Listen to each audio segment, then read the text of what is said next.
Gloire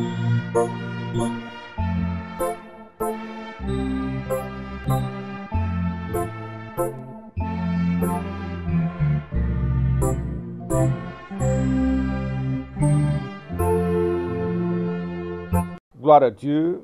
Merci beaucoup d'être nombreux devant votre petit écran et certainement en train d'écouter à votre station radio. Merci beaucoup. Et nous voulons prier en ce jour. Baissons la tête pour la prière. Papa, merci pour ta présence en ce moment. Merci pour tout ce que tu fais pour nous. Merci pour ta parole véritable qui nous éclaire. Et merci Seigneur pour ta présence continue dans notre vie. En ce moment, nous voulons te demander de prendre le contrôle de ce qui se fera et se dira en ce moment, afin que ta parole qui soit pour un objectif, que l'objectif soit atteint au nom de Jésus. Merci Seigneur pour la réponse. Au nom de Jésus, nous avons prié. Amen. Amen. Alors, aujourd'hui, nous voulons considérer la parole de Dieu et le message que je vous propose est le bonheur futur de l'homme. Gloire à Dieu. Voyez, beaucoup de gens courent aujourd'hui. Ils courent à gauche, à droite. Mais c'est quel bonheur? Je vous parle du bonheur futur. Nous devons avoir des yeux spirituels pour voir au-delà de ce que l'œil physique peut voir. Et c'est seulement à travers la parole de Dieu que nous voyons ces choses-là. Et c'est pour ça que nous voulons prier aujourd'hui, regarder à la parole de Dieu et comprendre quel est le plan et le programme de Dieu pour nous. Lisons dans Psaume 90 et du verset 9 au verset 12. La Bible dit là-bas, tous nos jours disparaissent par ton courroux. Nous voyons nos années s'évanouir comme un son. Et les jours de nos années s'élèvent à 70 ans, et pour les plus robustes, à 80 ans, et l'orgueil qu'ils en tirent n'est que peine et misère, car ils passent vite et nous nous envolons. Alléluia. Il dit, qui prend garde à la force de ta colère et à ton courroux selon la crainte qui t'est due. Il dit, enseigne-nous à bien compter nos jours, afin que nous appliquions notre cœur à la sagesse. Gloire à Dieu. Voyez, c'est très précis. Il dit 70, 80. Voilà les bornes. Il peut arriver que, par la grâce de Dieu, ces choses soient passées, mais voyez que nous tournons, notre vie tourne autour de là. Et c'est pour cela nous devons faire attention, 80, 70 ans, c'est trop bref. Et nous passons comme un son. C'est ce que la Bible dit. Aujourd'hui, on est là, et demain, on a disparu.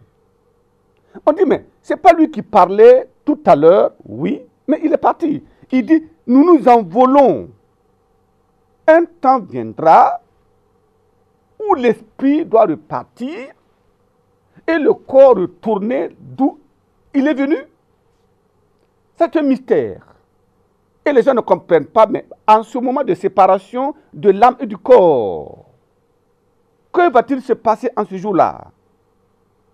Alors, c'est pour cela, nous devons savoir que certains vont monter vers Dieu, d'autres vont tomber dans un feu qui ne s'éteint point. Quelqu'un néglige-t-il la préparation pour le ciel? C'est un danger. Il y en a qui disent, je n'ai pas le temps. Le dimanche, il court. Il court pourquoi? Pour des choses qui vont disparaître. Ils n'ont pas le temps pour prier. Quand ils reviennent le soir, ils sont tellement fatigués. Ils ont pourchassé des choses terrestres. Ils n'ont plus de foi pour dire, oh Seigneur, merci pour la journée que tu m'as donnée. C'est là le matin, ils se précipitent parce que le contrat les attend. Ils ont passé la nuit à rêver de cela. Et ils n'ont pas préparé leur âme pour le ciel. Pourtant, deux choses, le ciel et l'enfer. Deux destinations. le ciel et l'enfer. Un choix à opérer. Je prie que nous comprenions que une fois dans l'enfer, on ne peut plus en ressortir. Alors, une fois au ciel également, on ne peut plus en ressortir. D'ailleurs, on ne voudra pas en ressortir. Mais je prie que nous nous préparions afin de ne pas faire des faux pas, afin de ne pas faire de faux choix, afin de ne pas nous tromper nous-mêmes et savoir que le privilège est là, tout le monde peut y entrer, les mains du Seigneur sont ouvertes pour nous accueillir, laissons des choses inutiles et regardons au ciel, Dieu nous aidera au nom de Jésus. Et alors pour comprendre ce message, nous allons voir 3 points. Premièrement, nous verrons les merveilles et le bonheur dans les cieux. Alléluia. C'est indescriptible, mais c'est des merveilles. Et c'est le bonheur dans le ciel. Deuxièmement, nous allons voir les malheurs et les horreurs dans le ciel, dans l'enfer. C'est dangereux. Les malheurs et les horreurs de l'enfer. Troisièmement, avant de prier, nous verrons la marche et l'espoir à travers la sainteté. Dieu a fait une provision afin qu'à travers elle, nous n'ayons pas de doute quant à notre entrée dans le ciel. Je prie que quand nous arriverons à ce point, que nous ouvrions les yeux et les oreilles pour entendre, et la grâce de Dieu nous sera accordée au nom de Jésus. Premier point, les merveilles et le bonheur dans les cieux. Regardons dans la parole de Dieu dans Jean, chapitre 17. Jean 17. Nous lisons le verset 24. Jean, chapitre 17. Nous voyons le verset 24 qui nous parle là-bas. Il dit, Père, je veux que là où je suis, ce que tu m'as donné soit aussi avec moi, afin qu'ils voient ma gloire. La gloire que tu m'as donnée, afin que, parce que tu m'as aimé avant la fondation du monde. Ça, c'est le Seigneur Jésus qui parle. Il parlait aux disciples. Et il nous parle encore aujourd'hui. Il dit que Père, je veux que là où je suis, ce que tu m'as donné aussi soit là. Pourquoi? Afin qu'ils voient ma gloire. Le Seigneur Jésus parle de la splendeur, de la beauté du ciel, d'où il est venu. Et il faudrait que nous soyons là-bas. Il y a de la place pour tout le monde. Personne ne doit dire, je ne peux pas y aller. Pourquoi? Jean, chapitre 14, du verset 1 au verset 3. Il dit que votre cœur ne se trouble point. Croyez en Dieu et croyez en moi. Ça, c'est le Seigneur qui parle. Vous voyez, il parle de la foi au Fils de Dieu et la foi à Dieu le Père. Il dit, il y a plusieurs demeures dans la maison de mon Père, là où il nous invite. Plusieurs demeures. Si cela n'était pas, je vous l'aurais dit, je vais vous préparer une place extraordinaire. Le Seigneur dit, je vais vous préparer une place. Quand vous allez aux États-Unis, quand vous allez au Canada, vous allez à Washington, vous allez n'importe où, New York, dans toutes ces grandes villes, vous allez à Hong Kong, vous allez voir des gratte-ciel, des maisons splendides. Et on se met dedans, on se dit, mais c'est extraordinaire. Comment je peux avoir ceci? Ça, c'est quoi? Ça, c'est l'imagination de l'homme limité dans sa connaissance et dans sa sagesse. Ça, c'est la main de l'homme qui a travaillé, l'intelligence de l'homme qui a conçu. Mais celui qui a conçu l'homme dit, je vais vous préparer une place.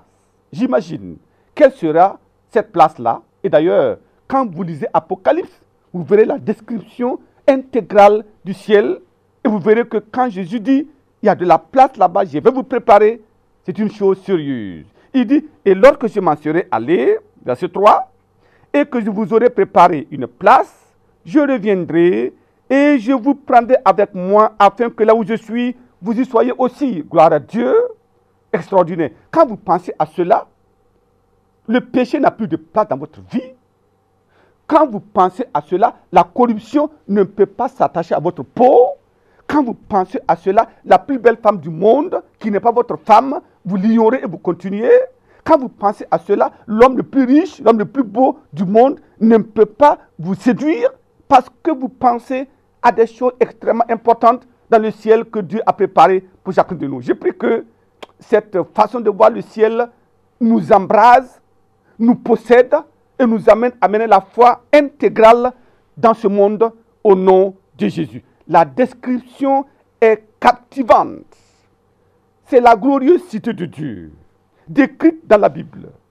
Toutes les faveurs, les miracles, les choses qu'on peut avoir sur la terre, dont on peut jouir, ne sont pas comparables au ciel dans lequel nous allons jouir pendant des années. C'est pourquoi Abraham disait une cité meilleure, c'est-à-dire céleste. Il dit, c'est pourquoi Dieu n'a pas honte d'être appelé leur Dieu, et car il leur a préparé une cité. Alléluia. Voyez, nous sommes en transition. Les gens me disent, mais de quoi s'agit-il? Ce n'est pas la transition politique. Même quand vous prenez la transition politique, ça veut dire quoi? Ça veut dire que dans un mois, 10 jours, c'est fini. On ne parle plus de la transition. Le temps est passé. Et maintenant, nous allons dans une autre république, un autre gouvernement, un autre président, d'autres ministres. Et c'est fini. Donc, si quelqu'un s'attache à la transition actuelle et ne regarde pas qu'après la transition, il y a quelque chose, il a tout perdu. Si nous nous attachons aux choses de la terre et nous sommes en transition et vous mettez votre espoir, votre argent, votre intelligence, votre talent dans le monde, alors que le ciel nous est attendu, nous faisons fausse route, un faux calcul, une mauvaise compréhension de la vie, et Dieu nous interpelle en disant, nous sommes en transition pour une cité meilleure. Alléluia. J'ai pris que nous comprenions cela, afin que nous puissions arriver là-bas, notre destination finale. Et Dieu va nous aider au nom de Jésus. Le temps vient où les enfants de Dieu seront au ciel. Alléluia. Nous serons là-bas. J'ai pris que vous qui m'entendez, vous soyez aussi là-bas. Au nom de Jésus, ça dépend de comment nous allons nous préparer. Et comme nous nous préparons, la gloire, la puissance de Dieu, l'autorité de Dieu nous gardera et nous amènera à ce lieu au nom de Jésus. Extrêmement important. Voilà pourquoi le pécheur est appelé à se détourner du péché, à demander pardon, le rétrograde de revenir rapidement, au lieu de rester là en disant oui, on m'a fait ceci, oui, on m'a manqué ceci. Et alors, n'est-ce pas mieux de revenir et aller au ciel que de rester là-bas par orgueil et continuer le péché et tomber dans le feu de l'enfer? Je prie que tu entendes et que tu viennes maintenant, encore, revois ton pasteur, demande pardon et sois réintégré dans le royaume de Dieu au nom de Jésus. Que les pécheurs accourent, que le croyant dandinant, que le croyant qui tombe et qui se relève, se redresse maintenant pour dire, il y a le ciel, je vais mener la vie de foi pour arriver là-bas. Je prie que le détour soit vrai et que le fornicateur, le menteur, le trompeur, celui qui demeure dans la méchanceté, la fraude, le vol, le jeu de hasard, celui qui est dans la cigarette, la drogue, l'alcool, celui qui se plaît dans la fornication, dans la pornographie, dans l'occultisme, dans l'idolâtrie, que vous veniez en disant, il y a le ciel. Abandonne tout cela, les courriers, abandonne les bagues et les amulettes et cours parce qu'il y a le ciel qui s'annonce maintenant. C'est l'appel de Dieu pour les hommes. Nous avons besoin de comprendre et de venir. Et Dieu nous aidera au nom de Jésus. Ce ciel ne dure pas un jour, mais ce ciel va durer. Ce n'est pas 100 ans, ce n'est pas 1 million d'années, ce n'est pas 1 milliard d'années, mais c'est l'éternité. Alléluia. Sans fin. Que Dieu donne la compréhension et nous viendrons et Dieu nous aidera au nom de Jésus. Deuxième point, les malheurs et les horreurs de l'enfer. S'il y a des choses difficiles à dire, un message compliqué à donner, c'est lorsque nous sommes obligés de plonger nos regards dans la parole de Dieu pour voir la description de l'enfer. C'est la chose la plus terrifiante. Parce que vous ne voudriez pas que votre ennemi, le pire ennemi, tombe là-bas.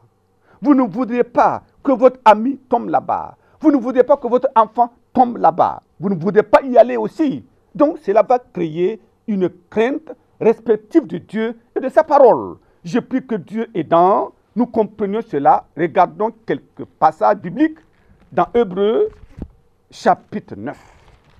Hébreux chapitre 9, le verset 27.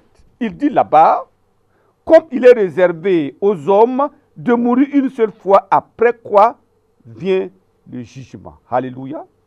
Lazare est mort, les anges l'ont emporté au ciel. Le riche, qui menait une vie ténébreuse sur la terre, il est mort, il fut enseveli et il a atterri dans le séjour des morts. Voyez, deux endroits, mais il ne peut pas se mélanger. Le riche a vu, il dit, mais Lazare, oh mon Dieu, j'ai pris que Dieu nous aide à comprendre maintenant, que Dieu ouvre nos yeux maintenant, parce qu'après la mort, c'est le jugement. Il n'y a pas de transition quelque part. Il n'y a pas un endroit où quelque chose va se préparer pour nous laver, enlever nos péchés. Le péché est enlevé quand nous sommes en vie. C'est volontairement, c'est nous qui venons pour dire à Dieu, j'ai péché, pardonne-moi. Et alors Dieu nous pardonne. C'est extrêmement important. Et quand nous sommes dans cette dynamique, Dieu va nous aider au nom de Jésus. Regardons dans Matthieu chapitre 25. Matthieu chapitre 25. Nous lisons le verset 41. Il dit là-bas, verset 41. Verset 41, Matthieu 25. Il dit ensuite, il dira à ceux qui seront à sa gauche, retirez-vous de moi, maudits. Voyez la malédiction, le malheur. Allez dans le feu éternel qui a été préparé pour le diable et pour ses anges. Verset 46. Et ceux-ci iront au châtiment éternel, mais les justes à la vie éternelle. Voyez, quand nous parlons de ces choses, nous parlons avec passion. Pourquoi? Parce que c'est quand vous ratez le ciel que vous allez vous rendre compte que vous vous êtes trompé vous-même. Et la Bible dit, ne vous y trompez pas. On ne se moque pas de Dieu. C'est des choses tellement importantes et nous devons veiller pour nous assurer que ce feu préparé pour l'enfer ne sera pas pour moi. Mais si nous nous mettons à copier, nous nous laissons influencer par Satan et notre vie est réglée selon le standard du diable et le péché est notre eau que nous buvons tous les jours. Le manque de la fidélité est constant dans notre vie et quand nous marchons comme il a marché, il n'y a pas de possibilité d'aller au ciel. Mais quand nous disons, le Fils de Dieu est venu, il a marché dans la vérité, dans la justice, la parole de Dieu est donnée, je peux obéir, Seigneur aide-moi. Et nous crions, la nature de Dieu nous est transférée, et alors nous sommes maintenant changés, transformés. C'est important. Alors les gens vont dire, mais je ne suis pas un fornicateur, je suis fidèle à ma femme, je ne suis pas un ivrogne. Non, non, ce n'est pas seulement cela. Y a-t-il la haine dans ton cœur? La Bible dit que si tu hais ton frère, tu es dans les ténèbres et la vie éternelle ne demeure pas en toi. C'est abandon total de tous les péchés. Pas par toi-même, par la grâce, par la puissance de Dieu. Alors nous sommes changés, transformés et la puissance de Dieu vient en nous pour nous amener à quitter cette vie ancienne et à embrasser une vie nouvelle dans laquelle nous marchons selon l'esprit, gardés par la foi. Et le Seigneur nous gardera jusqu'à ce point.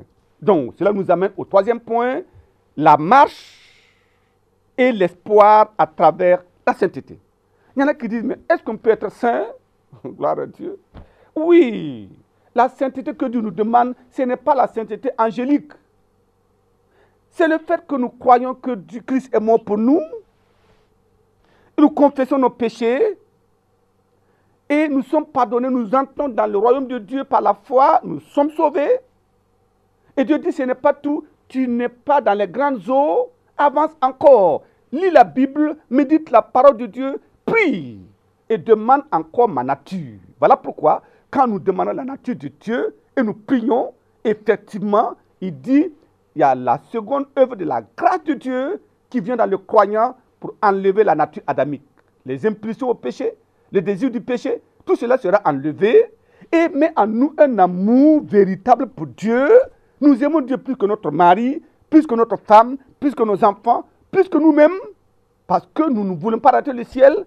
Si ton mari dit pêche, tu vas dire non, je t'aime, mais j'aime Jésus plus que toi. Si ton enfant veut t'amener à aller à l'encontre de la parole de Dieu, tu dis non, je t'aime mon enfant, mais j'aime Jésus plus que toi. Voilà pourquoi nous allons nous tenir fermes et marcher dans la vérité. Cette nature est transférée. Nous aimons Dieu et maintenant nous marchons par la foi et nous prions, nous demandons au Seigneur, garde-moi préserve-moi du malheur, préserve-moi du péché, du monde, de Satan, de la chair. Et nous marchons maintenant dans la crainte de Dieu en obéissant à la parole. Voilà ce que Dieu attend du croyant. Si tu es sincère, Dieu connaît ta sincérité, la grâce suffisante pour marcher dans la foi te sera accordée. C'est Dieu qui implémente cela.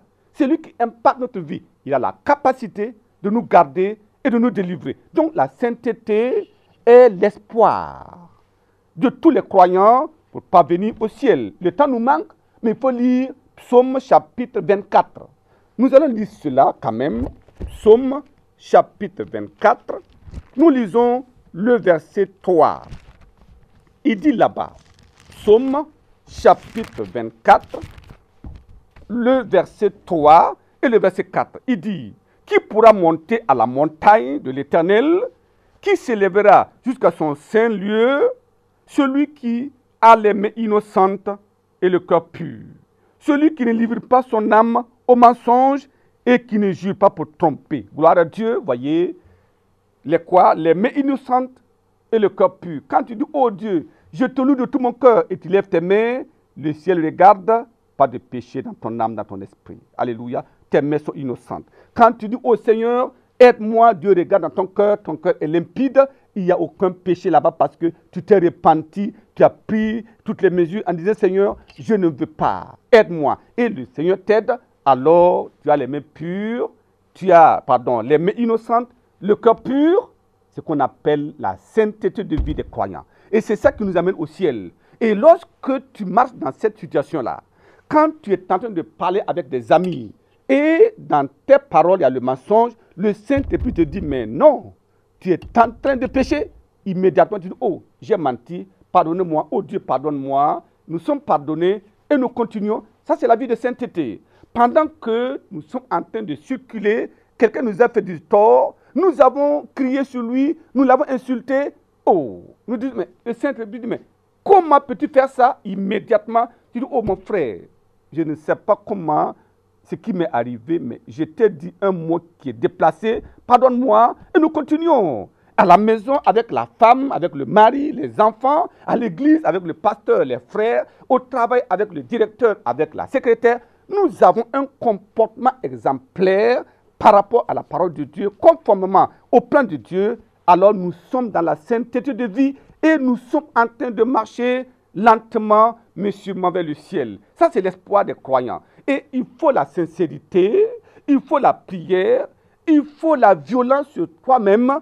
Et en ce moment-là, le Seigneur, voyant notre sincérité, va nous garder au nom de Jésus. Il est capable. Et il transférera cette nature en nous maintenant. C'est pour cela, nous sommes déterminés. Tu dois être déterminé. Ceux qui ne marchent pas pour aller au ciel, marchent pour aller en enfer. Oh mon Dieu. Comment cela est possible? Comment quelqu'un, voyant un feu, il met sa main dedans et il dit, oh, ma main brûle. C'est anormal, n'est-ce pas? Mais les gens, ils savent qu'ils pêchent. Le salaire du péché, c'est la mort. Mais Christ est venu pour ôter le péché. Il n'invoque pas le Seigneur. Il compte sur des anges. Il compte sur des saints. Il dit, aidez-moi. Non. Repends-toi et reviens. Voilà ce que la parole de Dieu nous dit. Nous devons marcher pour le ciel. Nous devons être déterminés. Quoi qu'il arrive dans notre vie. Y a-t-il quelqu'un dans votre vie qui vous bloque le ciel? Il y a des gens. On dit, mais si je viens, qui va payer mon loyer? Si je l'abandonne, qui va payer la scolarité de mes enfants? Et d'ailleurs, comment je vais manger?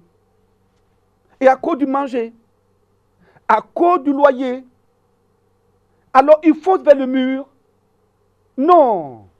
Celui qui a créé l'homme n'est-il pas capable de pourvoir à notre besoin? Je prie que nous manifestons la foi en ce Dieu-là. Si nous manifestons la foi, il n'y aura personne. Certains sur le travail, ils sont obligés de vendre leur âme pour avoir des contrats. Il y en a qui vendent leur âme pour pouvoir demeurer dans le travail. D'autres vont venir donner leur âme afin d'avoir du travail. Non. Le croyant qui va au ciel dira, je ne mourrai pas, je vivrai. Alléluia. Et quand c'est notre détermination, le Dieu du ciel nous gardera au nom de Jésus. Je prie que nous comprenions cela et dire que aller au ciel est possible. Et tu te dis, s'il y a une personne qui va y aller, c'est moi. Tu te dis ça. Ça veut dire quoi? Tu ne vas pas regarder à quelqu'un. Tu ne sais pas s'il va aller au ciel ou pas. Tu ne regardes pas au pasteur. Tu ne sais pas s'il va aller au ciel ou pas. Tu regardes à la parole de Dieu. Tu regardes aux instructions de Dieu. Tu regardes à Jésus. Comment a-t-il marché? Et nous marchons comme il a marché. Et si nous allons atterrir en ce jour-là, lorsque nos yeux seront fermés sur la terre, ils vont s'ouvrir au ciel. Ça serait la félicité merveilleuse. Ça sera formidable. Je prie que nous nous gardions fermes pour arriver là-bas. Au nom de Jésus, baissons la tête pour la prière en ce jour. Quel moment merveilleux de penser au ciel. Mais c'est important de penser à l'enfer. Cela va créer la crainte dans notre cœur. Cela va créer une dynamique en nous. Et nous allons dire, oh, comment je vais aller là-bas? Non, cela va amener le pécheur à se repentir, le rétrograde à revenir, amenant le croyant qui n'est pas décis, et qui est indécis, à être maintenant décidé et à marcher dans la vérité. Prions le Seigneur. Au nom de Jésus, nous avons prié. Papa, merci pour ta parole merveilleuse que nous entendons tous les jours. C'est extraordinaire de lire ta parole et de comprendre l'essence de ta parole. Seigneur, merci pour tous ces téléspectateurs et les auditeurs qui ont entendu et dont les cœurs sont touchés. Comme ils prient pour entrer dans ton royaume, je prie, pardonne leurs péchés, lave-les au nom de Jésus. Je prie pour mes frères, mes sœurs, dont la marque était en dents de scie. Je prie comme ils prennent la décision de marcher maintenant et de rechercher la sainteté sans laquelle personne ne verra le Seigneur. Je prie et je demande, Seigneur, aide-les maintenant au nom de Jésus. Je prie en ce jour, garde chacun de nous, notre dépôt jusqu'à ce jour-là. Papa, merci pour la réponse. Au nom de Jésus, nous avons prié. Amen. Amen. Du courage, nous serons là-bas au nom de Jésus.